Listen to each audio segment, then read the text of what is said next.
আসসালামু আলাইকুম। প্রিয় চ্যানেলের পক্ষ থেকে জানাই সকলকে শুভেচ্ছা। খেলার খবর।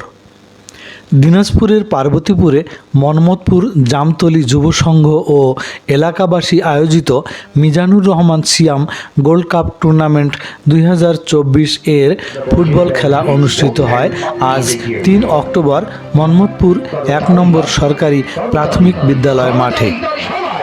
উক্ত ফুটবল খেলার আজ ছিল প্রথম রাউন্ডের দ্বিতীয় খেলা। মিজানুর রহমান সিয়াম গোল্ড কাপ ফুটবল টুর্নামেন্টে আজকের খেলায় অংশগ্রহণ করেন পীরগঞ্জ ফুটবল একাদশ বনাম রানীর বন্দর আইডিয়াল ক্লাব। উক্ত খেলায় দর্শক ছিল মাঠের কানায় কানায় ভর্তি। খেলায় প্রধান অতিথি হিসেবে উপস্থিত ছিলেন পার্বতীপুর পৌরসভার সাবেক panel mayor councillor Monjurul Aziz পলাশ।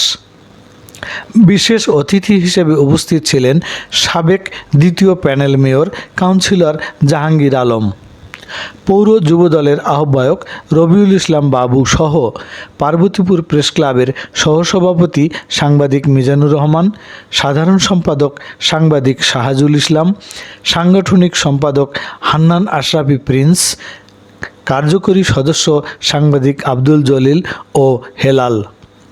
উক্ত খেলায় রানীর বন্দর আইডিয়াল ক্লাব 2-1 গোলে বিজয় লাভ করে।